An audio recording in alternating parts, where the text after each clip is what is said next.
इसी बीच जोधपुर से बड़ी खबर है। आपको बताया कि अनीता चौधरी हत्याकांड से जुड़ी बड़ी अपडेट यह है कि मुख्य आरोपी गुलामुद्दीन का पॉलीग्राफ टेस्ट कराने की तैयारी है। पुलिस ने गुलामुद्दीन का पॉलीग्राफ टेस्ट कराने को लेकर नोटिस दिया है। गुलामुद्दीन की ओर से अधिवक्ता ने नोटिस को प्राप्त किया है। 18 नवंबर को गुलामुद्दीन के अधिवक्ता नोटिस का जवाब देंगे।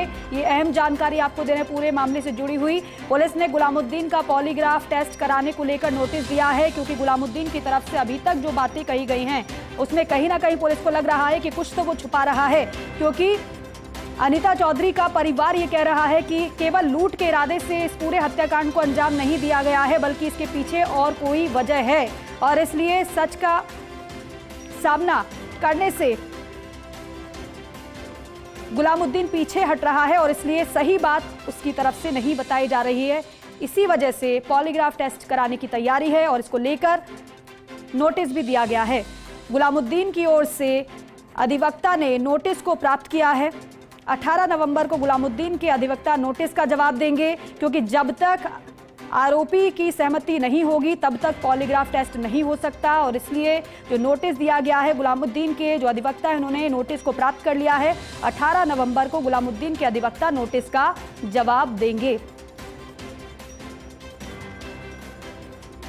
तो बेशक गुलामुद्दीन की तरफ से ये स्वीकारा गया कि लूट के इरादे से उसने हत्याकांड को अंजाम दिया, लेकिन अभी भी पूरे मामले की जांच की जा रही है, क्योंकि रिमांड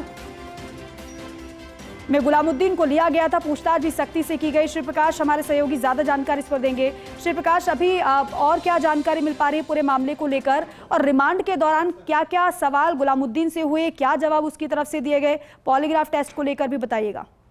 जी, मैं बताना चाहूंगा कि जिस तरह से अनीता चौधरी हत्याकांड के बाद गुलामुद्दीन को गिरफ्तार कर पुलिस रिमांड लिया गया था जी। उस दौरान पुलिस के सामने कई तरह के सवाल थे कि आखिर इस तरह से निर्मम हत्या क्यों की गई। लगातार पुलिस गुलामुद्दीन से अलग अलग एंगल से पूछताछ कर रही थी कि इस हत्याकांड के पीछे किसका हाथ है, क्या उसने किसी से सुपारी लेकर के हत्या की है या लूट के इरादे से की गई है या और किसी कारण से इसकी हत्या की गई है। लेकिन गुलामुद्दीन इस पूरे मामले में कोई भी जवाब नहीं दे रहा है। हालांकि उसने पूछताछ में कई बार कुछ लोगों के नाम भी लिए, लेकिन जब पुलिस ने वापस उसके उस संबंध में सबूत मांगे तो उसने उनका नाम जो है वापस मना कर दिया। तो ऐसे में लगातार बयान बदल रहा है और पुलिस के सामने अभी कोई स्पष्ट कहानी नहीं आई है। प्रथम दृष्टया जो पुलिस को लग रहा था कि लूट के इरादे से हत्या की गई है, अभी तक वही बात सामने आई है। तो ऐसे में अब पुलिस ये चाहती है कि गुलामुद्दीन का पॉलीग्राफ टेस्ट करवाया जाए और इसके लिए एक नोटिस जारी किया गया है, जिसका गुलामुद्दीन के अधिवक्ता है उन्होंने वो नोटिस रिसीव भी कर लिया है और 18 नवंबर को गुलामुद्दीन की ओर से जवाब पेश किया जाएगा।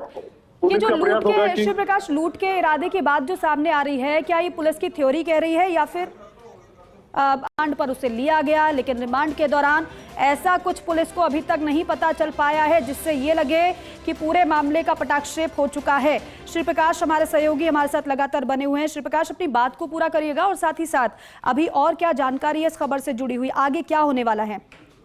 जी, मैं बताना चाहूंगा कि जिस तरह से गुलामुद्दीन का पॉलीग्राफ टेस्ट करवाने को लेकर के नोटिस जारी किया गया है, 18 नवंबर को जब जवाब पेश किया जाएगा तो हो सकता है कि गुलामुद्दीन के अधिवक्ताओं की ओर से इस संबंध में सहमति नहीं दी जाए, लेकिन फिर भी पुलिस का प्रयास होगा कि किसी भी तरीके से न्यायालय से ये आदेश प्राप्त कर पॉलीग्राफ टेस्ट करवाया जाए, ताकि पूरे घटना का जो है वो राज सामने आ सके। क्योंकि गुलामुद्दीन, जिस तरह से मैंने बताया कि पुलिस का सहयोग नहीं कर रहा है, अनीता के परिजन है वो भी इस पूरे मामले में सहयोग नहीं कर रहे हैं, ना उनकी घर की तलाशी पूरी हो सकी है, ना अनीता के ब्यूटी पार्लर की तलाशी हुई है। तो ऐसे में पुलिस के सामने सारे विकल्प है वो लगभग बंद हो चुके हैं और अब सारी उम्मीदें गुलामुद्दीन से टिकी है। तो अब 7 दिन का पुलिस रिमांड है। पुलिस प्रयास करेगी कि गुलामुद्दीन को अलग अलग तरीके से पूछताछ की जाए, साथ ही पॉलीग्राफ टेस्ट की अगर सहमति मिलती है तो पुलिस के लिए एक बहुत बड़ी सफलता होगी। लेकिन आने वाले दिनों में देखना होगा कि किस तरह से पुलिस इस पूरे मामले का पटाक्षेप कर पाती है। बिल्कुल श्री प्रकाश, और अगर पॉलीग्राफ टेस्ट का अनुमति नहीं मिलती है या सहमति नहीं जताई जाती है गुलामुद्दीन के अधिवक्ता की ओर से, जब जवाब दिया जाएगा तब आगे क्या, फिर क्या रणनीति पुलिस की हो सकती है? क्या रिमांड के दौरान ही पूछताछ की जाएगी? क्योंकि रिमांड के दौरान तो ज्यादा कुछ नहीं पता चल पा रहा है।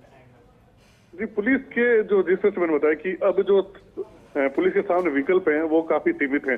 पहले जब गिरफ्तार किया गया था तो पुलिस के सामने ये उम्मीद थी कि जब रिमांड लिया जाएगा तब उसकी जो है कहीं न कहीं सच्चाई उजागर होगी, लेकिन 7 दिन का पुलिस रिमांड पूरा हो चुका है, कोई पुलिस के सामने ठोस सुराग नहीं लगा। उसकी पत्नी है उसको न्यायिक अभिरक्षा में भेज दिया गया है, परिजन सहयोग नहीं कर रहे। तो अब पुलिस के सामने केवल यही विकल्प बचा है कि या तो न्यायालय से उन्हें पॉलीग्राफ टेस्ट की अनुमति मिल जाए या गुलामुद्दीन जो अगले 7 दिन है उसमें हो सकता है कि कोई वरिष्ठ अधिकारी पुलिस के हो, उनको इस जांच में लगाया जाए, उनसे इसकी पूछताछ करवाई जाए या मनोवैज्ञानिक तरीके से किसी तरह से उसके पूछताछ की जाए। तो देखना होगा कि अगले 7 दिन पुलिस के लिए काफी महत्वपूर्ण रहने वाले हैं। और अब क्या अनिता चौधरी हत्याकांड का पूरा खुलासा हो पाता है या जिस तरह से पुलिस ने लूट की इरादे से हत्या की घटना बताई थी वही सामने आती है। ठीक है श्री प्रकाश, बहुत शुक्रिया आपका इस पूरी जानकारी के लिए, बातचीत के लिए।